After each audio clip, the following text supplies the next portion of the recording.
Hi, welcome to our channel. We're going through the New Testament and hopefully bringing it to life, this ancient document, to a modern audience.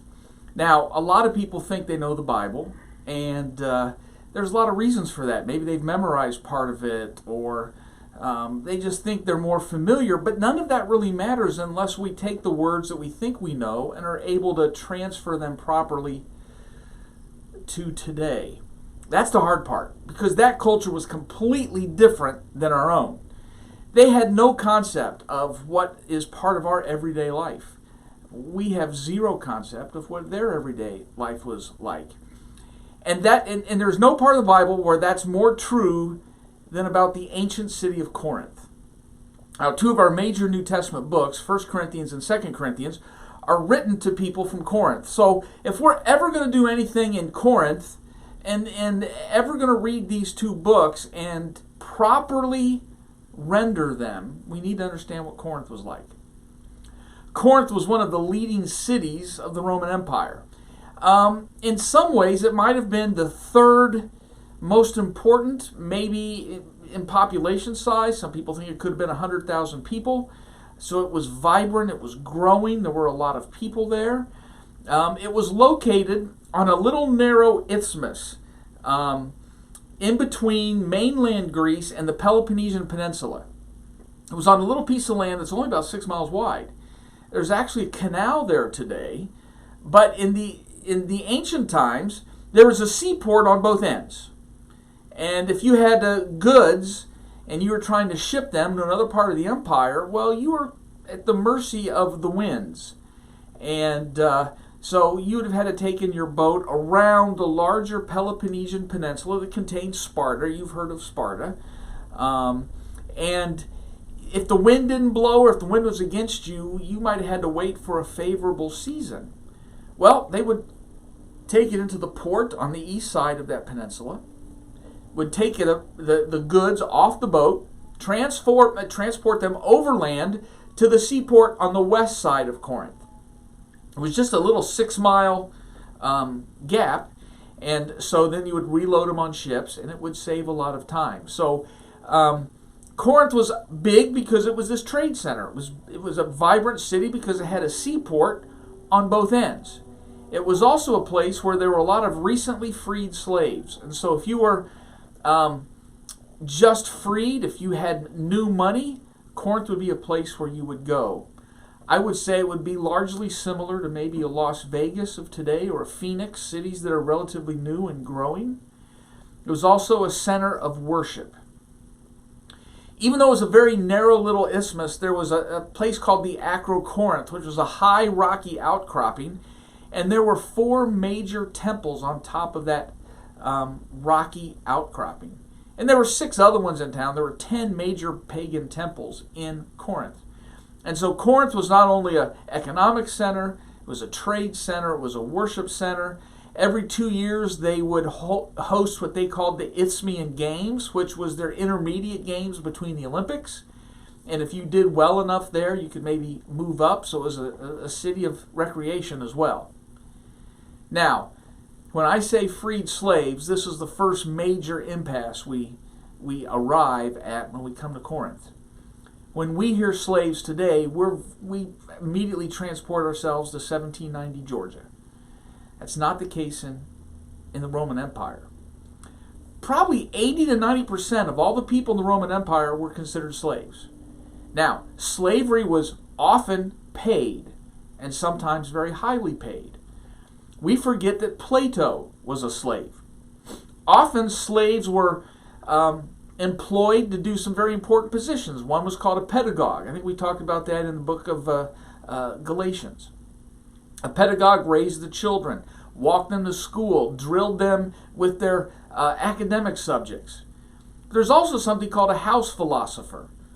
In wealthy homes, you might have one. He would be the person that would entertain guests at a party. They would talk about the latest ideas and the latest philosophies. That was considered entertainment in ancient Greece. And so you would talk about all the things that people were talking about. That's the role Plato had. And there's some evidence that Paul himself was offered one of those positions. He ended up turning it down. So when we say slave, Don't think bottom of the heap. In the Roman Empire, a slave would have been a higher position, a higher reputation than a simple laborer or tradesman, let's say a tent maker, which is what Paul did. So let's talk about these temples in Corinth. There was the Temple of Demeter. The Temple of Demeter was a temple that was led by women. Women were largely the people who worshiped there. The women were priestesses who led the worship. And often the leaders of this temple shaved their heads. And if you were going to join the temple, you had to pledge abstinence for your life. So here we have the Temple of Demeter. Women are there, shaved heads, pledged abstinence for the rest of their lives. Now let's talk about the men. The men were in Corinth. They might go worship at the temple to Aphrodite. I'm not sure that they really cared much about the goddess Aphrodite, but that was a temple that celebrated fertility and erotic love. And so when you'd go to the temple of Aphrodite, the way that you would worship is you would worship with the temple prostitutes. And so the temple prostitutes, well, it was easy to imagine what that worship looked like. And so you had the husbands at the temple of Aphrodite, you had the women at the temple of Demeter. Here's our question. Our question is, which came first? Were the women going to Demeter, and then the men ended up, as a result, going to Aphrodite? Were the men going to the temple of Aphrodite, and as a response to that, the women went to the temple of Demeter? We don't know. It's actually a vibrant question today.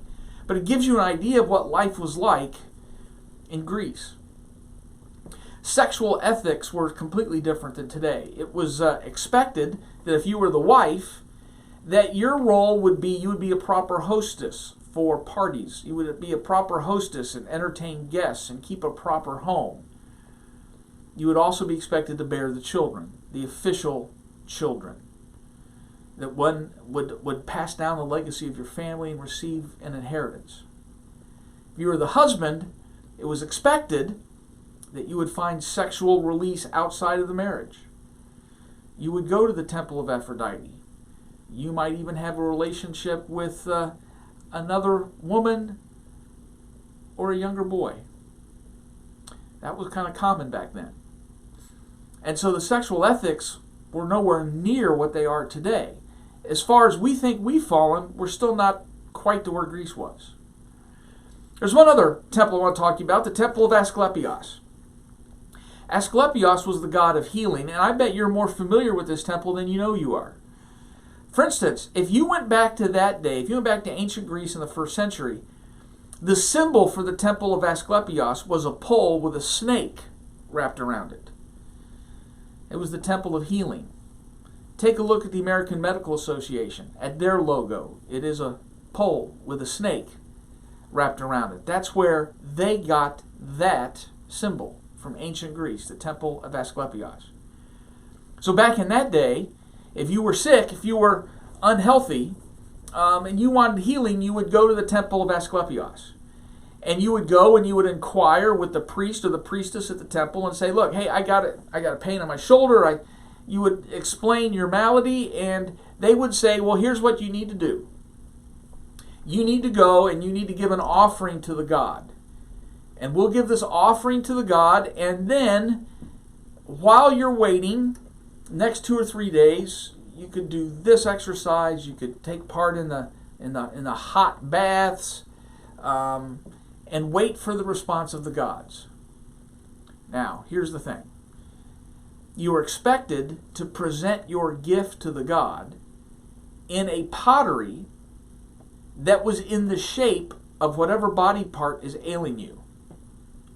So if your arm hurt, you would have an elbow pottery, and you'd put if you're a farmer, your grain in there. If you were a vineyard owner, your grapes, your whatever you were giving the gift, you'd bring in that pottery. Maybe you're having a problem with your feet. We have these archaeological evidence. We have these pieces of pottery that are intact today. You'd bring it in a foot. Well, imagine if you had hemorrhoids or inability to father children or nurse your baby. We have lots of those potteries as well. That's what they did. And you would wait around, and the priest would come out and would give you what to do, and you would thank the God, and often you would maybe go to bathe. They had hot baths there and places to rest and relax. And you might need a tent, though, while you stayed in Corinth, because you were away from home and you needed some place to stay. So maybe a tent maker would have been a welcome addition to the streets of Corinth, which is what Paul did. And so next time you read through chapter 12 or chapter 14 and think about Paul's instruction to women and men, and we automatically import it to 2019, and we think it sounds strange. You can't do that. I want you to stay in 51, 52, 53 AD and think about the Temple of Demeter, and think about the Temple of Aphrodite and the sexual practices. Oh, and by the way, think about that pottery with the Temple of Asclepios when you read 2 Corinthians. And Paul writes, "We have this treasure in these jars of clay." Paul writes that in the shadow of the Temple of Asclepios. It makes perfect sense. Every time you read that text, you'll never read it the same again. And one last thing, Paul had to deal with them about the idea of a resurrection. See, it's good news to all of us, but not if you're Greek. See, if you're Greek, you thought everything physical was evil. The spirit was good, the mind is good, but the body is evil. It's subject to decay. And so the promise of resurrection for us sounds great. To them, they read it like the resuscitation of a corpse. Ooh, who would want that? I'm trying to get out of my body. I'm trying to leave this world. I want to go somewhere else where it's just my spirit drifting about. And I know you've probably heard some Christians use that language before, unfortunately, because that is not Christian. That's very Greek. There have been people who would have said that 2,000 years ago, but their names would not have been Jesus, nor would they have been Paul. Their names might have been Plato or Socrates. That's right in their thinking. In many ways, we are Greek in our thinking. We forget that in Genesis, God called his creation good. He called our bodies good. He called our world good. And so we do not seek to escape. We seek to redeem and renew, because we live in this good world that God created, that our own choices and evil have destroyed and marred. So anyway, in many ways, we still live in Corinth. Corinth is that place where the church really had its first struggle. How does the church exist in a place with Jews and Greeks, rich and poor, pagans and ex-pagans? Some scholars like Jerome Murphy O'Connor have estimated that the biggest church in all the New Testament is the Church of Corinth. It was huge. 50 members. 50. So just keep that in mind the next time you read through Corinth. Keep in mind what kind of place it was. It might change our approach to the text a little bit. Hey, in anything I've said, have a question, please leave a question. Please leave a comment. We'd love to answer it. Subscribe to us, like us, but most importantly, engage in these important conversations. This is the Christian faith, and it's our document, our text. Let's take it seriously, and let's learn together. We'll see you back here next week.